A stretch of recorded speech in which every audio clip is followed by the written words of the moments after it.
Hi guys, Corey here, and today I'm going to be showing you how to get the Blood of Lathander.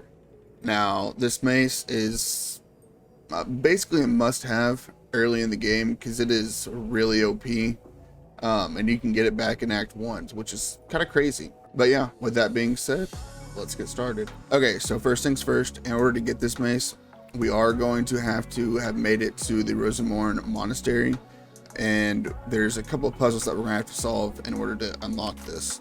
Okay, so the first thing we need to do is we need to make our way through the Rosymorn Monastery all the way up to this area here. Now, this is going to be the Dawn Master's chambers here, and this is where the first puzzle is. So what we are going to have to do is find some ceremonial weapons and place them on these pedestals in this exact order that I have them here. Now, luckily, these weapons are very easy to find. They're really just right around this area. So I'm going to show you where to get those real fast. Okay, so the first ceremonial weapon is going to be the mace. Now, you may have already found this, depending on which way you decided to go into the monastery. But when you come in through what I would assume the regular way, you're going to find this room right here, and there's going to be a whole bunch of kobolds. Now, once you kill all of them, be sure to loot their bodies, and one of them is going to have the mace on it. Okay, now the next weapon is going to be the warhammer, and how we're going to get that. So we're going to come right up here, which is it's very close to where the kobolds are. So we're just going to keep following that path all the way up, and then we're going to climb these knotted roots right here. Now, once we get up here, what we're going to do is we're going to come over here and climb some more roots. And then up here at the very top, as you can see, I've already killed them, but they're going to find some giant eagles.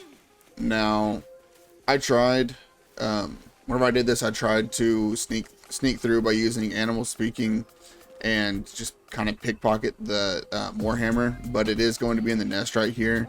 And even if you aren't in the line of sight and you take something from the nest, it's automatically going to initiate combat.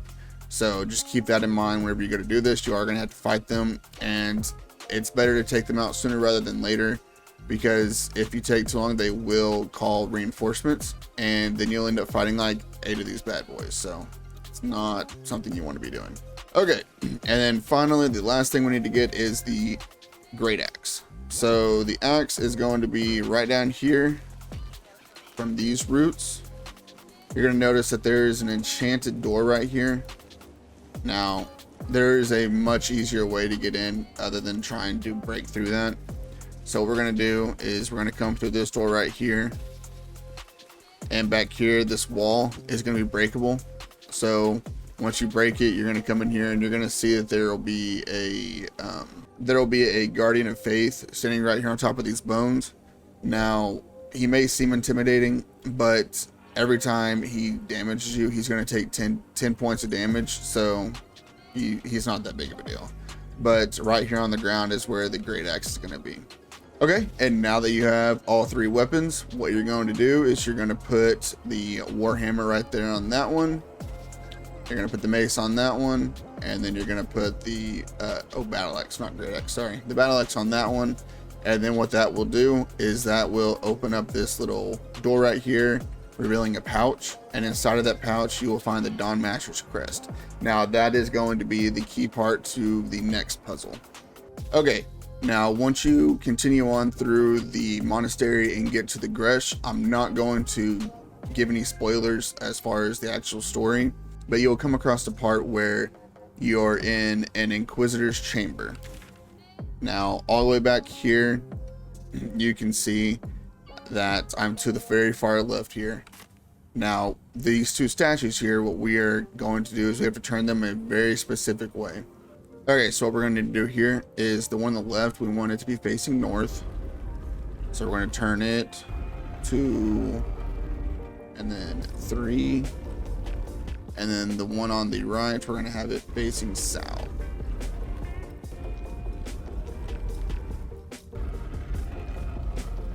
And then once we do that, it's going to open up this door back here to the secret lair. Now, at this point, you cannot go in there until you have finished this part in the story if you have Lazo with you.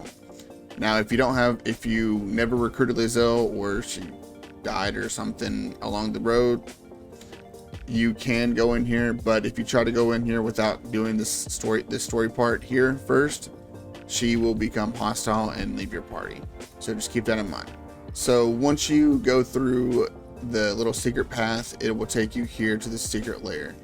Now there's going to be barriers here that you're going to have to destroy in order to make it through. So you can see these little crystals right here. These are what you have to destroy. So you can use range for this first one, and then once you destroy that, you'll be able to go through. Now these here, you're going to want to ungroup and disarm these, because if you don't disarm this, it's going to just push your entire team off into the chasm over there. So the second crystal that you need to hit is going to be right back here.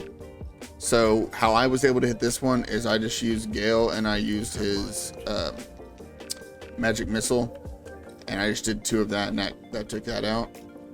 And then the third one is going to be right down there.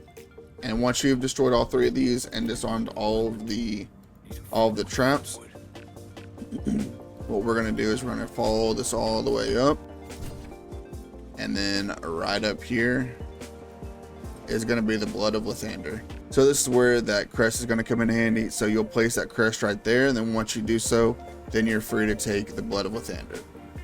Now you are able to completely bypass getting the crest if you really want to, but if I just try to take this right now, activates a very intense trap that you have to figure out how to get out of. So how we're going to do that is we're going to destroy these crystals over here. Okay, now after destroying these 3 within the 4 turns, it deactivates.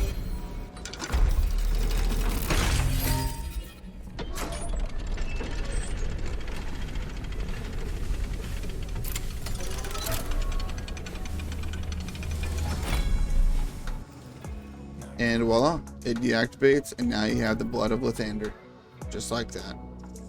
Now that doing it that way, you do also get some disapprovements from your team, and so it's really easier just to go get the crest and put in here, and just take it the right way.